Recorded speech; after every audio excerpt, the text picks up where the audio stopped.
eskerrak eman zue hiruei, daros las gracias por lo que habéis presentado, que nos habéis dado datos interesantes, yo creo que nos habéis dado pie a reflexionar ya un poco sobre la marcha, sobre algunos temas que creo que centra un poco el debate de la transición energética, no en no sé dónde en el mundo, sino, y aparte de lo global, aquí mismo, en nuestro territorio, en Gasteiz y lo que circunda Gasteiz, y un poco más también en Euskadi igual, ¿no? Porque bueno, los datos seguramente pues, son relevantes también a esa escala.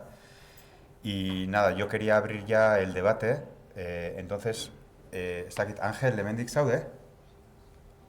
Bai, laguntzen diguzu mikroarekin? Piztu behar da, ¿vale?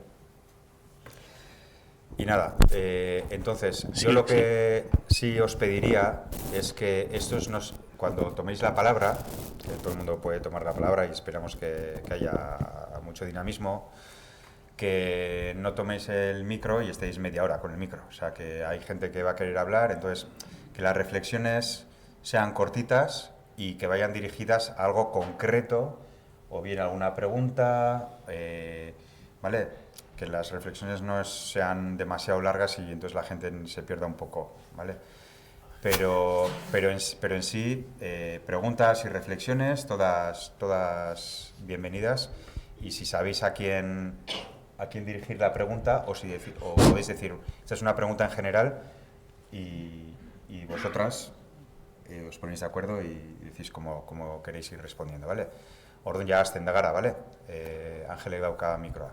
Jon. Bueno, lo he cogido yo. Una preguntita corta. ¿El estudio, Alex, están en los polígonos industriales? Sí, se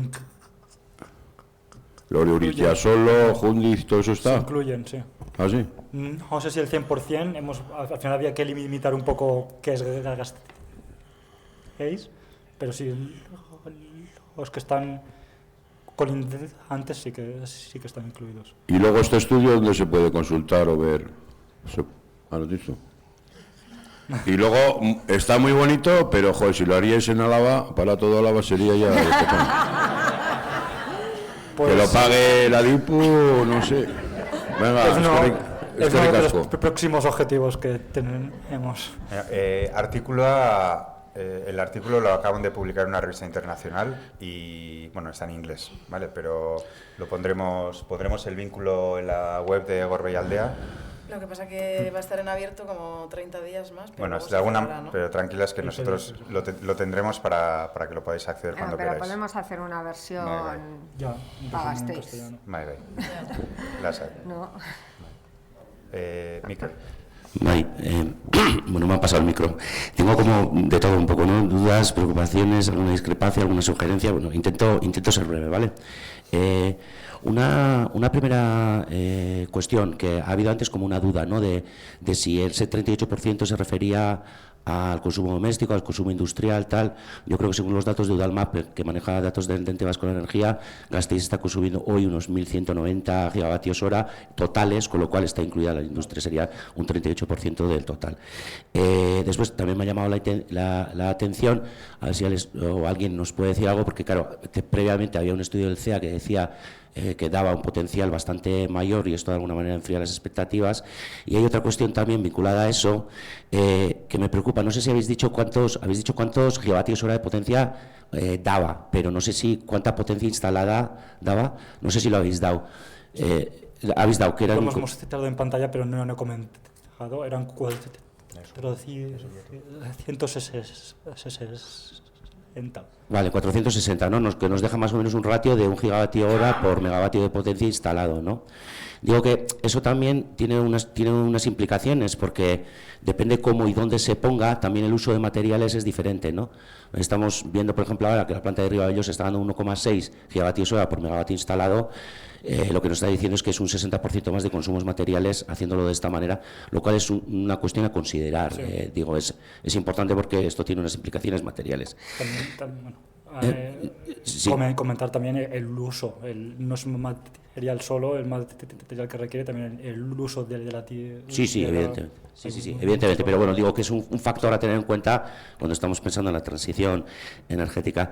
Después, ha habido una cuestión como de dos planos también, digo, porque por una parte se presenta el estudio de Gasteiz, por otra parte la huella energética de Euskadi, y se ha hecho como una equiparación, ¿no? Se consiguen 2 de 40, digamos, ¿no? Es un poco el 5% de lo que se conseguiría, y es verdad, me da la sensación de que si tuviéramos que corregir esos datos a nivel de Euskadi, incluso el escenario sería un poquito más desfavorable, porque la insolación que tiene Gasteiz es bastante superior a lo que tiene toda la vertiente cantábrica, digamos, ¿no? Que digo que sería... si hubiera que corregir seguramente a peor, sin más. Y después un par de cosas, igual como un poco más de calado, si se quiere. Una pequeña discrepancia con respecto a lo que ha dicho Esti, cuyo trabajo conocía y me parece buenísimo, fantástico, y que nos centra el debate, cuando has hablado al final del tema de la sustitución, ¿no? Que a nivel global nos está sustituyendo. Y yo creo que aquí también hay que distinguir dos planos, ¿no? Porque una cosa es que a nivel mundial se está consumiendo cada vez más energía, ¿bien? Y otra cosa es que no se esté sustituyendo, o que la implementación de energías renovables en diferentes países no estén sirviendo para sustituir. Y yo creo que eso es demasiado decir, independientemente que haya una externalización por producción ajena. Si miramos los sistemas eléctricos del Reino Unido, de Alemania, etcétera, hay una sustitución más que evidente. Donde entran las renovables, sale el carbón. Del sistema eléctrico español también ha salido el carbón, está saliendo el gas, que ya es la quinta fuente de generación, etcétera. Entonces, cuando hablemos de esa sustitución, yo creo que hay que distinguir esos dos planos, porque a día de hoy en Europa sí está sustituyendo a las renovables los combustibles fósiles. ¿Vale? ¿Puedo responder? Sí, claro. Sí, te doy la razón en eso, pero sí que es cierto que si tienes en cuenta toda la energía a nivel global, sí, los sistemas eléctricos están siendo sustituidos, pero a nivel global no es que se esté consumiendo menos petróleo y una proporción de ese petróleo esté siendo renovable, sino que se están añadiendo más y más energías al mix global. Sí, también. Sí, porque las economías están creciendo, porque hay más población y una serie de factores, pero sí que hay un efecto sustitución que está siendo real en muchos sitios y más. Solo quería dejar ese apunte. Y luego, para terminar, una reflexión que está más vinculada a lo que decía Rosa, digamos, ¿no? Que yo entiendo y conocía varios de los estudios de cuánta energía necesitamos, digamos, vamos a decir, en un mundo ideal, ¿no? Me da la sensación de que aquí también tenemos que ver dos planos, ¿no? Una cosa es, si tuviéramos la capacidad de decidir en una hoja en blanco y repartiendo los sistemas equitativamente y justamente y teniendo el poder absoluto para hacerlo, pues podíamos llegar a un tipo de sociedad y hacer como un balance bueno, digamos, ¿no? Sin embargo, estamos en las sociedades en las que estamos, ¿no? Y yo quiero recordar, por poner un pequeño ejemplo, sin salirnos del país, que mañana en Iruña hay una manifestación para mantener el tejido industrial, y las luchas que se están viendo últimamente son para mantener el tejido industrial, y la industria consume un montón de energía, ¿no? Entonces, tengo la sensación también que tenemos que trabajar en dos planos.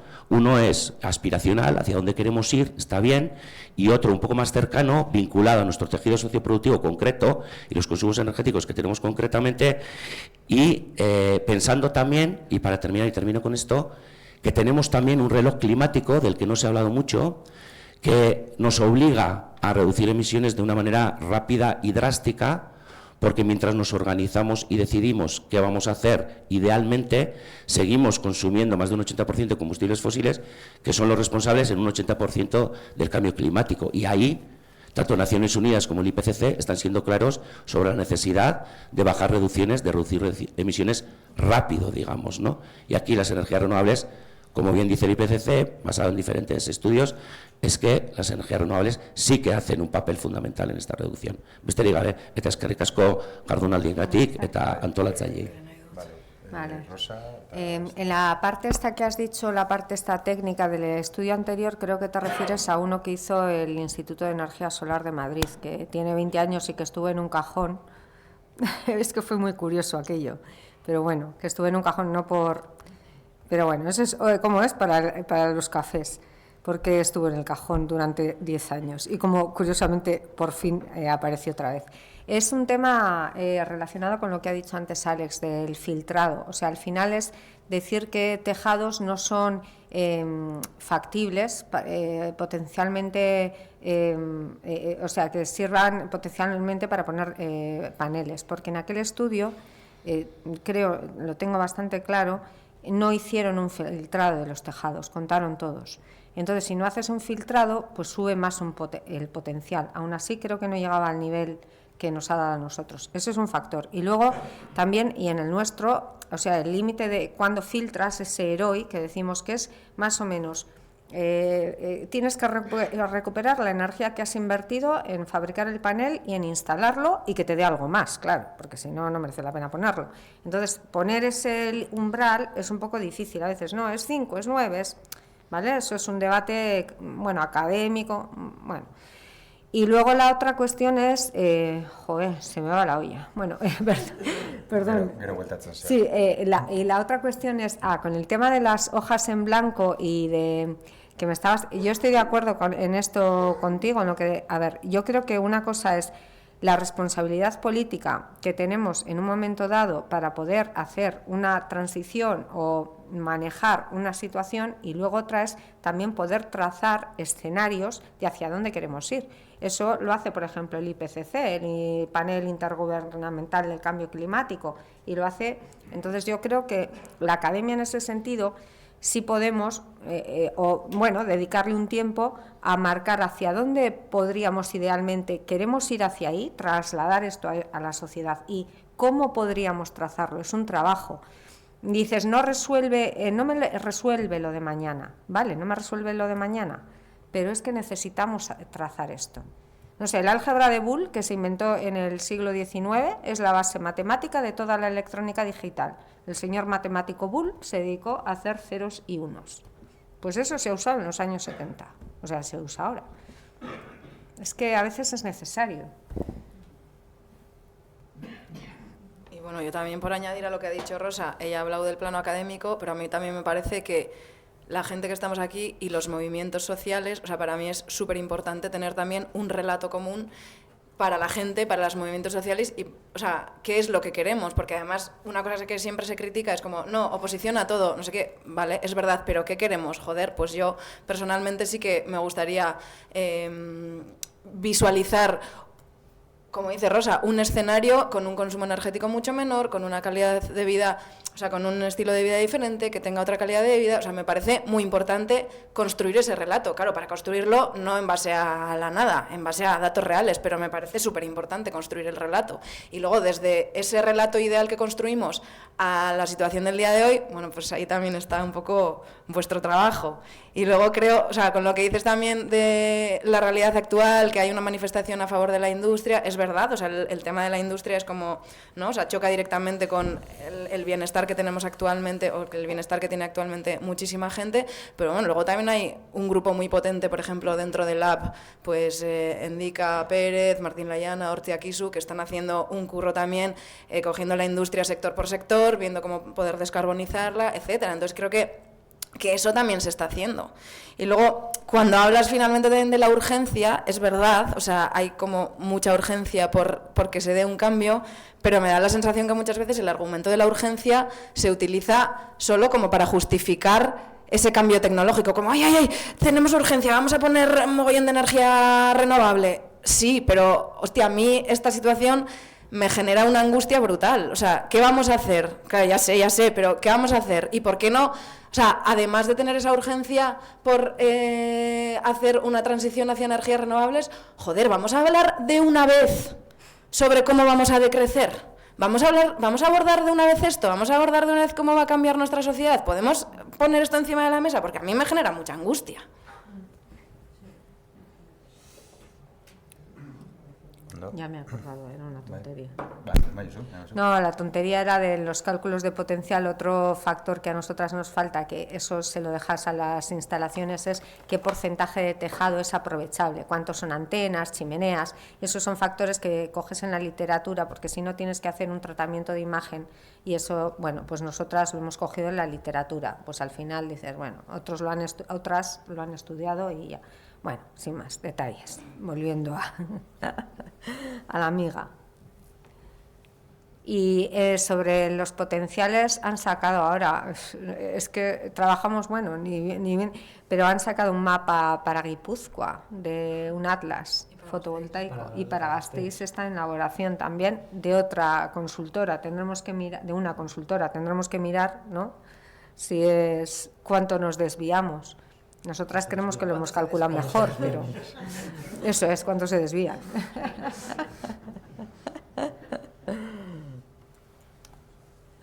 ¿Más preguntas? Gracias.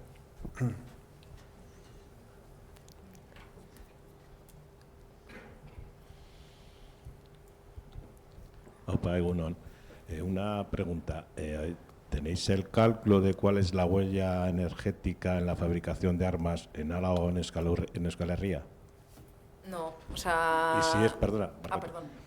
Y si es ético, moral o energías renovables para mantener las fábricas de armas para... Bueno, la segunda pregunta te voy a dar mi opinión personal, que es no. Pero la primera pregunta no, o sea, se podría mirar, pero no nos hemos puesto a mirar industria por industria, o sea, lo hemos agregado todo en un único sector industrial y habría que mirarlos, ahora no te puedo dar el dato, lo siento.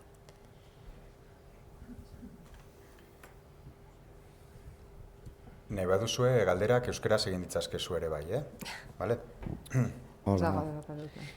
Gracias por la presentación y todo eso.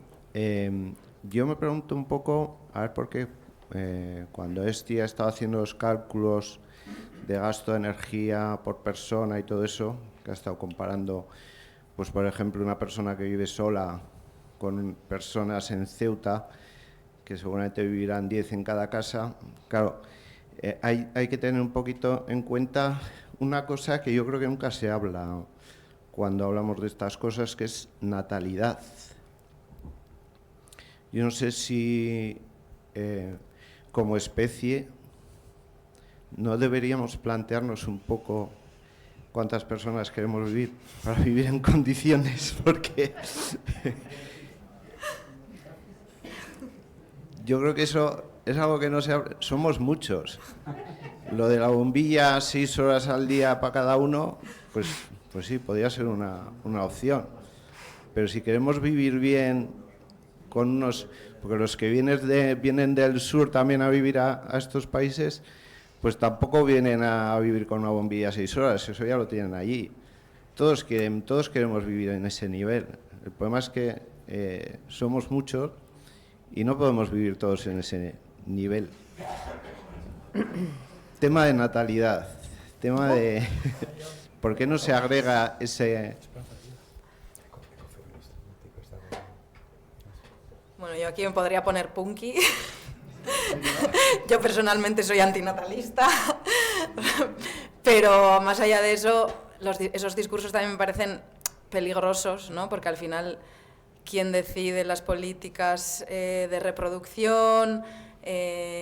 Bueno, ¿quién tiene que cortar? ¿No? O sea, bueno, me parece que pueden ser discursos quizás peligrosos. Yo, personalmente, o sea, lo tengo claro, pero... no sé, creo que tampoco tengo medios como para dar una opinión verdadera, fundada, y sí que me parece un poco peligroso hablar de eso, porque muchas veces, o sea, generalmente cuando nos ponemos desde el norte global a hablar en estos términos es como, ¿quién sobra? Y señalamos muy fácil quién sobra, ¿no? Entonces... Si sobrar no es que sobre, si natalidad es regular... Ya, sí, pero... O sea, sí, en sí. China se hizo, por ejemplo, para la población durante un tiempo... Banan, mesedes. Nahi duzue honen inguruan zerbait esan? Pentsatzen inaz, es que es un tema, bai, ez ditzuk esan duena.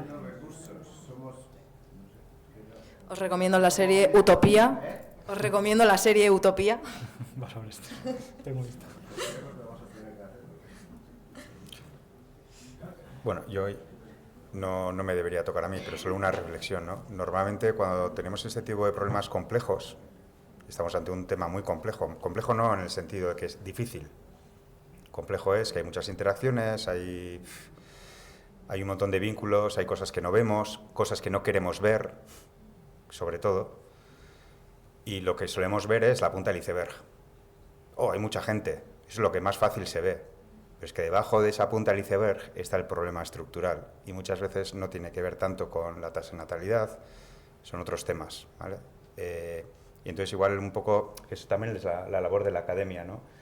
Es las cosas, los problemas complejos no tienen una solución fácil, que sería, joder, pues ahí está el iceberg, mira, está ahí. No, lo que realmente importa es lo que está debajo de lo que se ve. Entonces, claro, que las estructuras también están relacionadas con políticas de natalidad o no. Entonces yo creo que un poco la labor de también estos foros es, no solo con este ejemplo, sino con cualquier otro ejemplo, es ir un poquito más allá a lo que es sencillo de ver, ¿vale? A lo que es sencillo de que te lo comuniquen y digas, pues es verdad. Y tratar de darle la siguiente vuelta ¿y qué es lo que no se ve o lo que no queremos ver? ¿No? Cojo el ejemplo de la natalidad, porque esto es un debate desde los años 70 que está sobre la mesa y va por ciclos, ¿vale? Y hay ideología, hay cultura, y muchos países necesitan natalidad también para protegerse a sí mismos. Cuanto más grande eres desde el punto de vista demográfico, también más poder de defensa tienes, por ejemplo. Y hay un montón de cosas, ¿vale? Entonces, el tema de la demografía tiene tela. No solo es natalidad, la demografía tiene que ver con muchas otras cosas. Entonces, si tuviésemos aquí un experto o una experta en temas demográficos, nos empezaría a dar una charla sobre todo lo que hay debajo del iceberg del número de personas que viven en el planeta. ¿Vale? Entonces, como ejemplo de que este tipo de conversaciones nos deberían también ayudar a observar qué hay debajo de lo más fácil de ver, ¿no? A simple vista. Pero no solo con este tema de la natalidad, con todos. Tu naturaleza humana. Es que, por mucho que digamos, es que los que tienen mucho quieren seguir teniendo mucho. Pero es que abajo también mucha gente está aspirando a estar ahí arriba, sin más. O sea, que la naturaleza humana. No, estaba pensando que creo que la mayor densidad de población está en Asia y en Europa. África, por ejemplo, no es un continente muy densamente poblado, que yo sepa. Y eso por un lado. Y luego, con nuestra población cada vez más envejecida, las tareas de cuidados se está sosteniendo en muchos casos sobre gente joven inmigrante, quiero decir, y sobre gente inmigrante. A mí más el tema de distribución, me viene más distribución, pensar modos de vida, porque pienso que sobre pero solo porque no tengo un trabajo ahí académico, pero sobre nuestra manera de funcionar, de vivir, además de un acaparamiento de recursos, también hay materiales, hay un acaparamiento de mano de obra, de mucha gente que trabaja de alguna manera para nosotras, para extraer esos recursos materiales para sostener las tareas de cuidados. Entonces, yo no creo que sea tanto una cuestión de muchísima población, que también tendrá que haber una regulación, pero sin una distribución. Y luego ver también que los países en los que la tasa de natalidad es mucho menor son los que tienen mayores huellas, ¿no? Que eso también... O sea, que muchas veces menores huellas. No, mayores. No, menor tasa de natalidad, mayor huella. Ah, sí. O sea, que muchas veces se pone el foco... Es que hay mucha gente, pero que la mayor parte de esa huella global corresponde a los países del norte global, que son los que menos natalidad hay. Sí, vale. Bueno, Kaixo Egunon, a mí me llama un poquito la atención que nos desviemos ahora en el debate, teniendo en cuenta los datos que han traído aquí las diferentes personas que están formando parte de la mesa.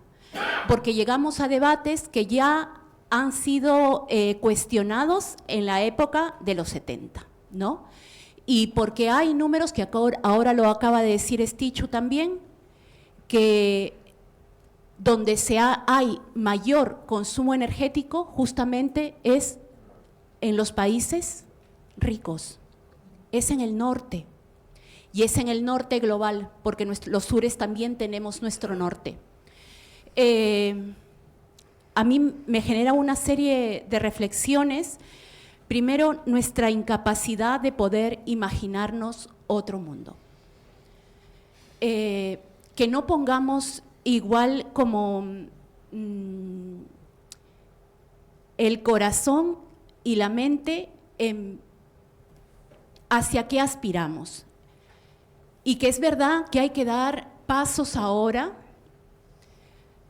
que hay que dar pasos, y estamos viendo esos datos, que hay algo que se tiene que hacer como sociedad, que es muy difícil porque nos tenemos comido el cuento. Es decir, si yo ganaba 400 soles cuando empecé a trabajar, luego llegué a ganar 1.200, eso supuso un gasto mayor. ¿Por qué supuso un gasto mayor? Para mí, es decir, para mí como persona, en el sentido de, claro, consumía más, satisfacía unas necesidades que en un momento no las tenía, pero había una sociedad de consumo que me impulsaba a tener que satisfacer todas esas necesidades. Yo creo que aquí hay un tema también de conciencia crítica del mundo en el que estamos viviendo. Luego, me ha parecido interesante que traigan información que tiene que ver también con lo que pasa en los países del sur, aunque no se ha terminado de desarrollar, pero es que todo está vinculado, esos materiales que se necesitan para toda esa transición energética, ¿de dónde van a venir? Yo creo que ahí también hay todo un debate, porque cómo se va a sostener toda esa propuesta de transición energética y qué supone para los países de donde se están extrayendo estos recursos. Y por último, aquí mucha gente que ha venido aquí, que ha migrado, no es que ha migrado para, como decía el compañero, ¿no?, porque quiere tener más. Mucha gente ha migrado porque se ha visto obligada en sus países, pues por lo que acaba de decir el compañero que está atrás, ¿no? Las industrias de la guerra. Mucha gente ha migrado por eso, mucha gente también ha migrado porque las transnacionales están en nuestros territorios y siguen apropiándose de los recursos, que eso lo conocemos todas las personas que estamos aquí, ¿no? Es un debate, yo creo que es complejo, las personas también que estamos aquí, nos preocupa todo esto, porque esto también se va a vivir en nuestros países. Está todo interconectado, porque cuando hablabas de vivienda, es que, ¿dónde está el racismo ambiental? ¿Quiénes tienen las viviendas más precarias en este país, aquí en Euskal Herria? ¿Quiénes tienen? Si puedo… Bueno, no, que tampoco, igual sin hacer… yo corroborando, comparto lo que has planteado. Así, desde lo que yo conozco, muchos de esos elementos críticos, efectivamente, pues el litio, por ejemplo, es un elemento que sobre todo está en los salares de Atacama en Chile y en Bolivia. Y sí, luego en España también debe haber algunas zonas, y creo que también en Ucrania, que andaban con el tema de la guerra de Ucrania por el tema de conseguir el litio, y esto lleva a un conflicto geopolítico. China, por ejemplo, tiene muchas tierras raras, entre otras el neodimio, que es necesario para los molinos. Es el imán que tiene mucho magnetismo, mucha capacidad magnética, entonces produce más electricidad al girar, vaya. Entonces el neodimio está en gran cantidad en China. Y el platino, por ejemplo, en Sudáfrica. Y es necesaria para los catalizadores de algunas de las baterías o las fuel cell, ahora no me acuerdo. Pero con lo que comentabas, reforzando así un poco, CEAR, la Comisión Española de Ayuda al Refugiado, tenía un informe sobre refugiados climáticos y refugiados también. Bueno, en África gran parte de los movimientos migratorios que ha habido han sido debidos a las sequías, y gente que se ha desplazado hacia las costas y llega a Europa, pues alguna gente, pero no tanta, en comparación de los desplazamientos internos.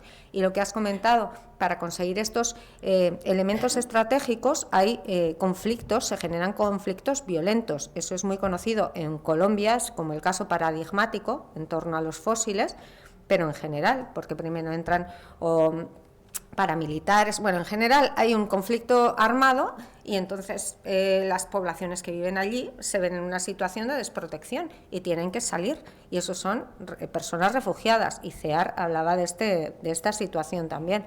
Y me acuerdo de haber leído un informe de Action Sud sobre el platino en Sudáfrica.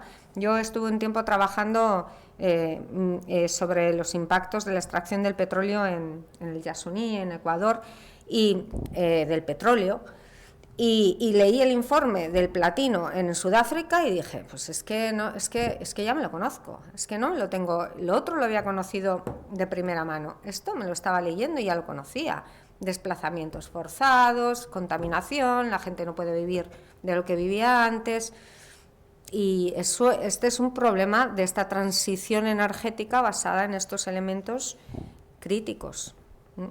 Hay una web de la Unión Europea, una comisión de hace años, se llama Critical Raw Materials, se le hace un seguimiento a estos elementos críticos, ¿no? De dónde vienen, porque son críticos para la economía europea, y cómo se pueden, a qué relaciones hay que llegar, qué acuerdos comerciales, bueno, estas cosas. Hay una pregunta ahí al fondo. Menere, bai. Una pequeña reflexión.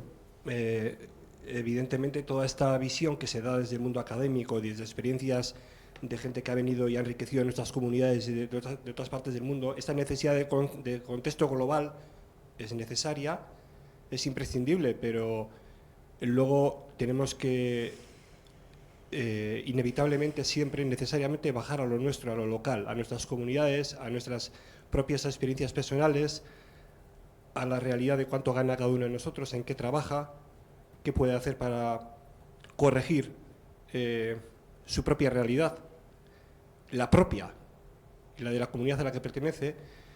Y bueno, yo estoy en Cigoitiabay con Unai, con algunas personas que están aquí en la charla, y igual, pensando en lo local, tenemos que pensar que no es posible nada de esto si no reforzamos las comunidades. Nosotros vivimos en Cigoitia, en el que cada uno vive en una casa unifamiliar, tiene unas rentas altísimas, tenemos unos hábitos de consumo y de vida que son... Luego encima también, no sé cómo se mide el índice de hipocresía, pero seguramente también estaríamos en el top mundial, no sé si con Manhattan o algún sitio de estos. Si se refuerza la comunidad, se cambian los ámbitos de consumo, los ámbitos de ocio, porque yo soy súper guay, pero que no me quiten a Furgo y los piris, o mis vacaciones en Andalucía. Hay que empezar a pensar en todo eso, no solo aplicarse el cilicio, pero en reforzar la comunidad para cambiar nuestros propios hábitos del día a día. Y nosotros, en el caso de Cigoitiabay, lo tuvimos muy claro desde el principio. No se trataba de decir que no hicieran una instalación en nuestro pueblo, sino de formar una comunidad consciente, que quiera participar incluso para decidir como comunidad cuál es el sacrificio colectivo que tenemos que hacer. ¿Vale? Bueno, simplemente esa reflexión. Sí, yo yo creo que es muy difícil que podamos hacer una transición de decir, no, y ahora apagamos todo, venga, va, que el petróleo, es que nos suicidamos, es que no sostenemos, y por eso la dificultad, ¿no?, de trazar. Pero si hay que instalar, sí que tenemos que poner que sea con soberanía energética, es decir, que haya comunidades energéticas que sean las propietarias o las que las que puedan marcar para qué es esa energía, para responder a las necesidades básicas, porque si queda en manos de otros entes, en base al mercado eléctrico, la electricidad será para el que pague más. Estuve en un encuentro de un proyecto, semiproyecto, medio proyecto con el BC3 y estaban diciendo, sí, las eólicas, sí, en el mar. ¿Y cómo se porque es el espacio internacional? ¿Y quién se lleva la electricidad? El que pague más. Bueno, pues esto, si tenemos que, con todos los impactos que lleva, sabiendo que vamos a provocar también daño en otros lugares, que va a haber un impacto, pero por lo menos... Si podemos trazar, decir, mira, pero es que lo necesitamos para sostener una vida digna, un básico, salud, educación, iluminación en casa, y que sea una comunidad que lo pueda gestionar. En Dinamarca hubo un tiempo que eran muy importantes las comunidades energéticas que eran propietarias también de los molinos eólicos, y sé que propietarias tenían terrenos y ponían su molino. Luego un movimiento ahí, sé que hubo un movimiento de empresas que compraron los molinos, hubo un cambio de normativa y esto se desmontó mucho. Estaría bien estudiarlo, pero si hay que hacerlo, luego el Estado puede favorecer que la regulación, la legislación, la legalidad de estas comunidades energéticas. Según quien esté, será más fácil o más difícil, pero que haya un control popular, no sé la palabra, un bien comunal. Si vamos a sacrificar montes, que son nuestro bien comunal, es bien comunal, que por lo menos sea para satisfacer lo básico, ¿no?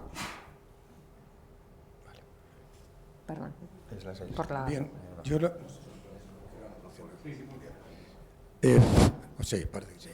Oye, yo, Alex, te quería preguntar, yo me he quedado con una duda. Cuando has empezado a hablar de los materiales que se necesitan para hacer las placas solares, yo me he quedado con la impresión de que no existen, de que no hay el volumen de material en el mundo o que ahora mismo circula en el mundo para hacer estas placas solares. Me he quedado con esa idea, igual estaría equivocado. Que es que luego además esto ha surgido porque, claro, luego dónde se consiguen, dónde no se consiguen, habrá expolio, qué habrá, quién lo hace.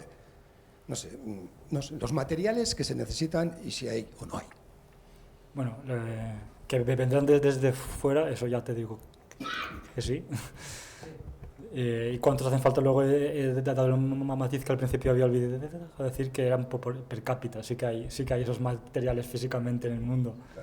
Sí, era lo que corresponde. Imagínate si del potencial fotovoltaico de Gasteiz, a mí me corresponden 2 megavatios hora, me corresponde esta cantidad de aluminio, de lo que sea. De los que hay en el mundo, lo que me corresponde a mí también, lo que me pertenece a mí. O sea, era una comparación directa per cápita. O sea, que en términos absolutos...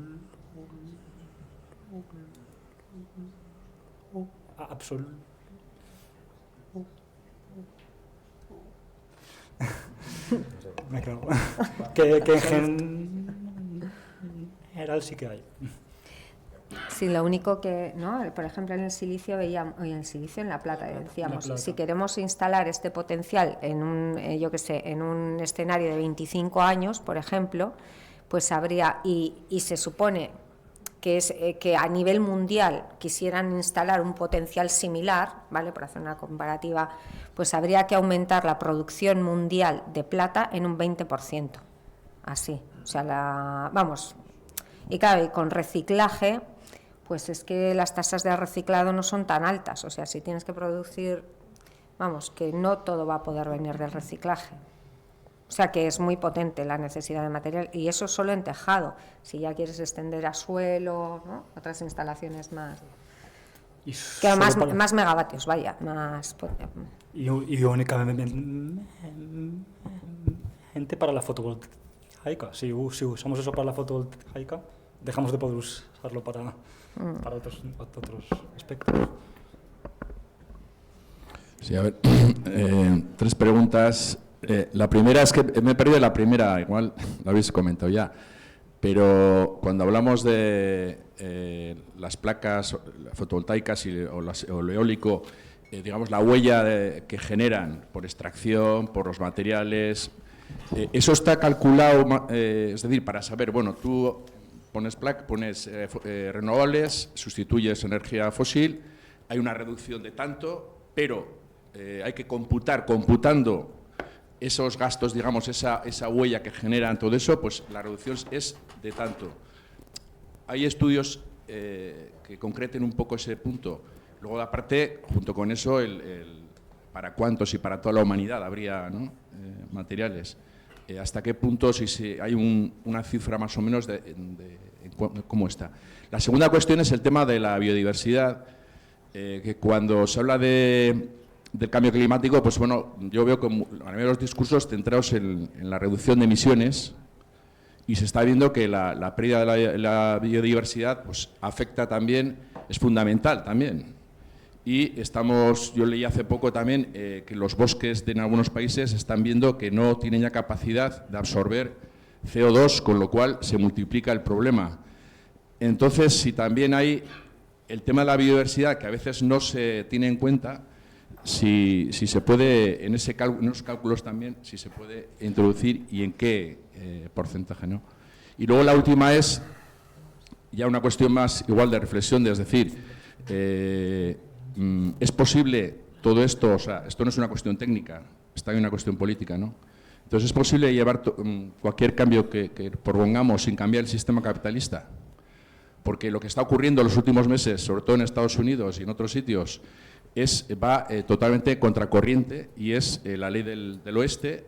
Yo tengo armas, yo tengo poder y voy a por todo. Entonces, está en las antípodas de por donde tendríamos que ir. Entonces, pues puede ser también un poco ingenuo, una quimera, pues hablar de cambio cuando estamos viendo que si no modificamos ese sistema capitalista, ¿no? Pues que lo tenemos muy jodido, y además no se ve lo que hablabas también de crecimiento, de que hay una otra forma de hacer las cosas, no se oye en casi ningún sitio a nivel político. Entonces, la tercera es es una reflexión más que una pregunta, pero bueno. Bueno, con respecto a la primera cuestión, en la gráfica esta se puede ver el impacto, cómo se mejoraría el impacto con respecto a los combustibles fósiles, bueno, al mix convencional actual, que incluye combustibles fósiles, fotovoltaica en pequeña medida y otras fuentes. Y sí que es verdad que en cuanto a recursos, aquí no se ahorra tantísimo, pero construir plantas de quemado de gas, plantas de quemado de combustibles también consumen materiales, además de los propios combustibles, y ahí está reflejado. Sí que hay un beneficio en el impacto, teniendo en cuenta todo el proceso. Luego el tema que comentabas de la biodiversidad, o sea, justo no lo hemos calculado, o sea, no está entre estos impactos, pero, o sea, sí que se podría calcular también. No sé. Sí, igual voy a hacer ahí aprovecho, porque es un poco mi tema, también la interacción entre temas de biodiversidad y cambio climático, y es cierto, o sea, la sociedad ha necesitado décadas, muchas décadas, para entrar en el túnel del carbono. O sea, aquí, esta sala no estaría con esta gente hace 10 años. No tendríamos este problema. Pero es que hace 20, hace 30, los académicos, la ciencia, ya estaba avisando que hoy íbamos a tener el problema que tenemos prácticamente con un margen de error muy pequeño, porque las tendencias eran súper claras y se sabía lo que iba a pasar. Y políticamente no se ha hecho caso, ¿vale? Eso es una realidad tozuda, y también por eso estamos donde estamos hoy, ¿vale? Porque no se nos ha querido hacer caso, o sea, al conocimiento no se le ha querido hacer caso, por los intereses X, ¿vale? Con la biodiversidad pasa exactamente lo mismo y nos va a pasar exactamente lo mismo. Es que nuestra especie es un poco, le gusta entrar en un túnel y no quiere salir del túnel. Son como las vacas, siempre al pesebre, por el mismo camino. Y con el tema de la biodiversidad llevamos décadas diciendo que es un grave problema. Incluso hay gente que dice que la pérdida de biodiversidad a nivel global es incluso tan o más importante que el problema de cambio climático. Y no es para hacerse oír. No, con datos. Están diciendo que si la diversidad genética de especies, de ecosistemas, disminuye a la tasa que está disminuyendo, lo que los ecosistemas nos están dando y nos siguen dando, que parece que es gratis, que parece que siempre van a estar ahí, esas cadenas se están rompiendo, ¿vale? Y también por eso está pasando un montón de migraciones, están pasando un montón de temas sociales, pero se nos escapan, como no lo vemos en el día a día, en nuestro pueblo, en nuestro barrio y tal, es algo que parece que, bueno, pues igual si pasa, estará pasando por ahí. Ya, lo que pasa es que está pasando por ahí es como lo de la rana, ¿no? Que va calentándose el agua, va calentándose el agua, va calentándose el agua, y la rana está ahí contenta hasta que llega un momento en que empieza a hervir el agua y la rana no puede saltar y se muere, ¿no?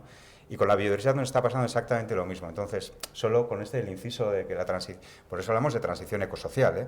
No solo hablamos de transición energética en nuestro ámbito de actuación.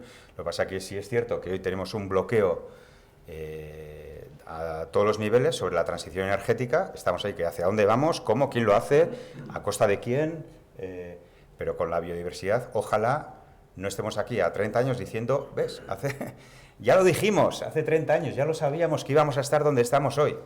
Pero como entramos en el túnel del carbono, es más, en el túnel de la transición energética, el resto es como daños colaterales, algunas conexiones que los científicos están diciendo que existen, y es que no queremos verlo.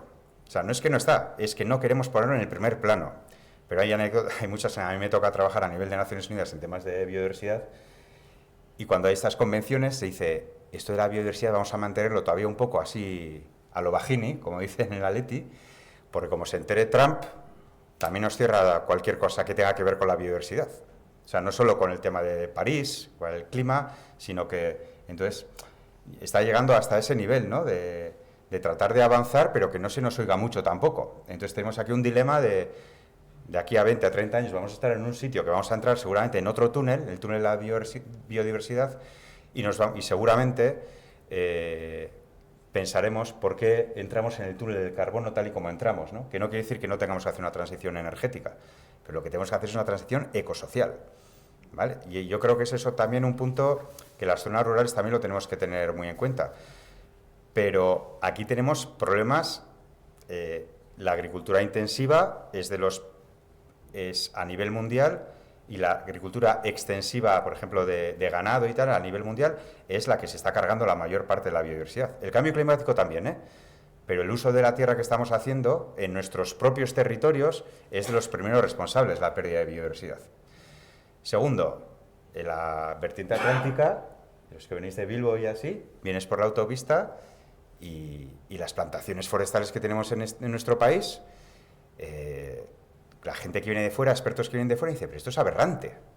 O sea, la pérdida de biodiversidad que estáis teniendo, pérdida de suelo, de biodiversidad, etcétera, está asociado a un modelo extractivista del suelo, y intensivísimo, y son las plantaciones forestales.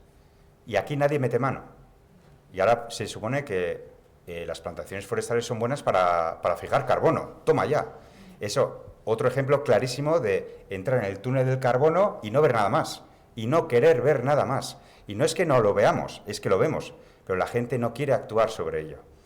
Y entonces lo dejo así un poco para que nos demos cuenta que en este debate ya el tema de la transición energética es complejo, y decimos, joder, pues ahora como traigamos el tema de la transición ecosocial, pues todavía más complejo. Ya, pues es el mundo el que nos toca vivir.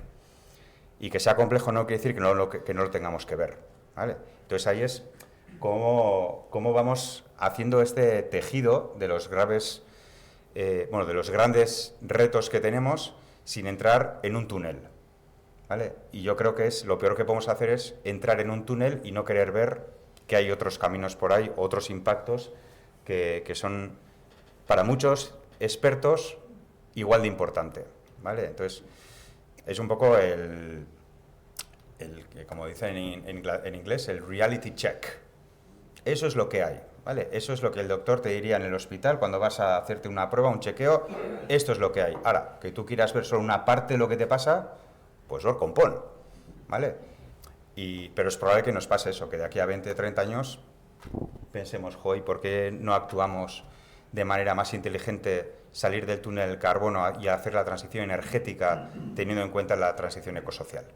¿Vale? Y yo creo que eso es a nivel no tan técnico, sino a nivel más de conciencia y político, de cómo deberíamos actuar cada uno, como decía Alex, en nuestras comunidades, y traer esta narrativa también un poco a los debates, Y con esto no quiero decir que todo el tema de la transición energética se quede en segundo plano.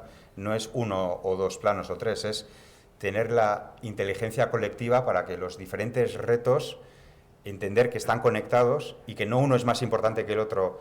Y a esto te lo voy a dejar a ti, Esti, para que respondas a esto, porque no tiene que ver con la biodiversidad.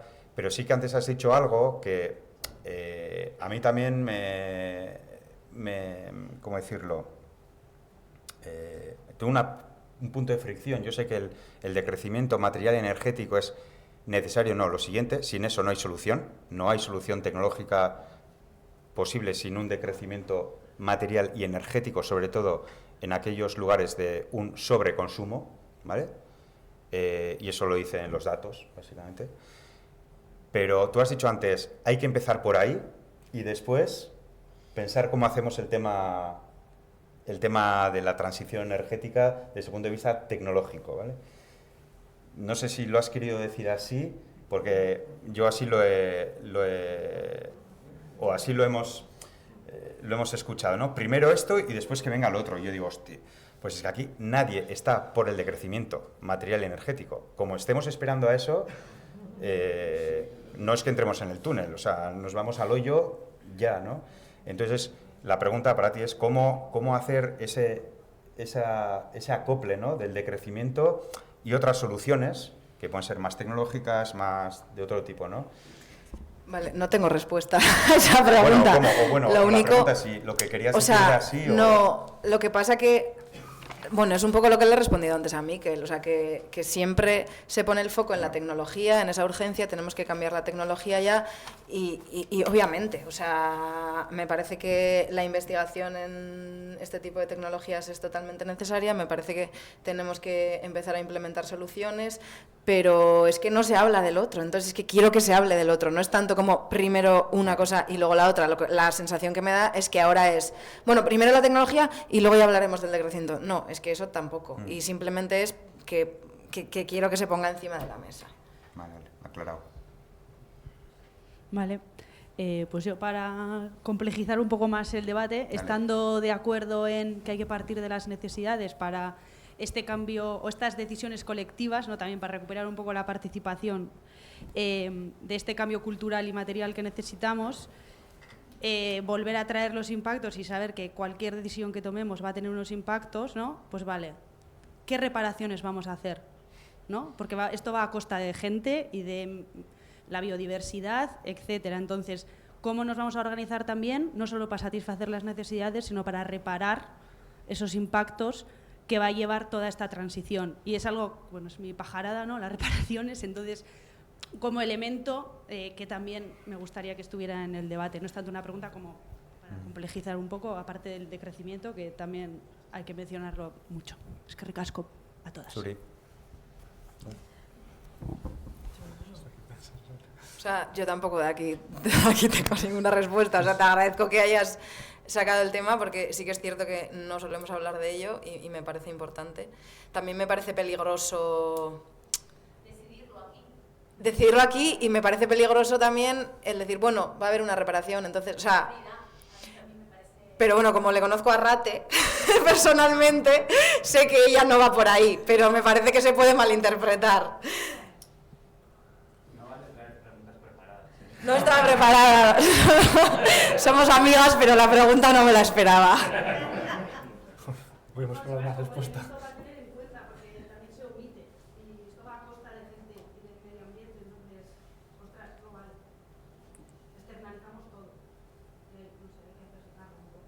Sí, pero que la reparación no es lo que hoy en día se plantea, ¿no? Como, o sea...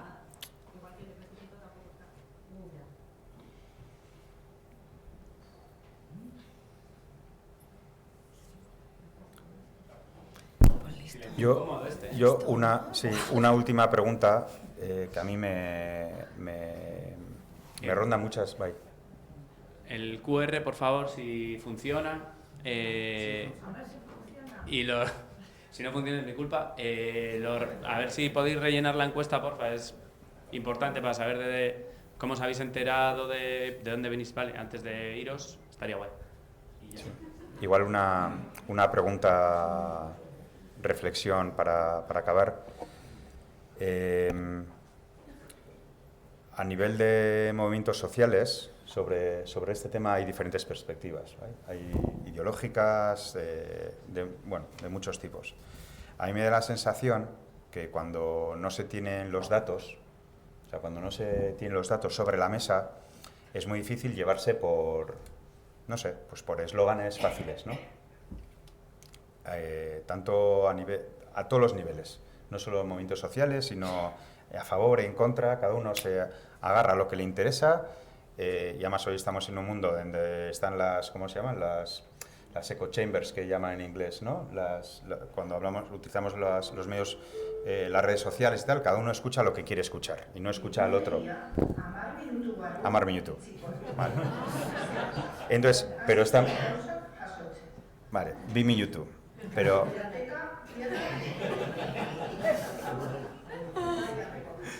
Sí, tenemos que ir a comer, es verdad. Pero estamos en un mundo, creo que antes, no sé si era aquí, que no sé quién decía, que estamos en el mundo en el que estamos y está yendo hacia donde está yendo, y la manera de comunicarnos, de conseguir información, los bulos, no sé qué, es algo real. O sea, es una situación real, y aunque nosotros aquí estemos tratando de informar, ofrecer la información lo más veraz y neutral posible para formarnos y tomar conciencia y a partir de ahí tener un debate sereno, enriquecedor, y mientras nosotros estamos haciendo en esta burbujita, que somos esto, hay otra burbuja que es así, que está justo ahí fuera, en la calle, con los WhatsApps, con el Twitter o con no sé qué, no sé cuántos, que genera unas perspectivas que están muy sesgadas, intencionadamente además muy sesgadas, pero a mí eso no me preocupa, o sea, sí me preocupa, pero me preocupa es aquellos que puedan querer entrar en la reflexión de la transición energética ecosocial, pero que también solo se hacen eco de lo que quieren escuchar, ¿vale? De lo que no les implica ni a nivel de cambios sustanciales para poder seguir teniendo nuestro modelo de ocio, de consumo y tal. Y es por eso que hemos traído el tema de ¿y qué pasa si optimizamos todas las cubiertas con paneles fotovoltaicos? Porque mucha gente piensa que con eso ya está solucionado el tema. Y eso es algo que está en la calle y que está en los WhatsApps y que se está utilizando de manera que para mí es peligrosa, porque la gente que está interesada en dar pasos en esa transición energética, si eso es lo que se creen sin datos, pues estamos aviados. Entonces, es un poco y por eso es que hemos traído estos datos, y os hemos traído a vosotros también para tratar de deshacer ese tipo de ideas que igual son demasiado simplistas para tratar de solucionar un problema que es complejo, ¿vale? Este es un ejemplo, pero hay muchos más, ¿vale? Muchos eslóganes que están corriendo por ahí, y digo, es como qué tipo de información deberíamos de tener a nuestra mano, dónde podemos encontrar esa información, de manera que sea asequible, porque entre la ciencia y la ciudadanía también hay una distancia enorme, y muchas veces ya la ciencia se está incluso poniendo en cuestión, ¿no? Como es el establishment, y nos quieren dominar, y venimos de una pandemia donde ese debate ha estado incluso en nuestras propias comunidades. Es otro tipo de negacionismo muy peligroso, ¿no? Entonces igual, sé que es un temazo, ¿vale? Es un temazo, pero no sé si alguien quiere comentar algo sobre su reflexión, o lo dejamos aquí como estemos alerta, ¿no? Estemos alerta ante esa situación, ¿no? No hay fecha. Pero bueno, de estos temas vamos a hablar en la universidad, ¿vale? La comunicación, cómo nos enteramos, qué estrategias tenemos. Entonces, bueno, pues estaros un poco estaros atentas y atentos a las nuevas sesiones de la universidad, que trataremos también de seguir trayendo a Gasteiz. Y nada, pues con esto, mila esker, guztiei etortzeagatik.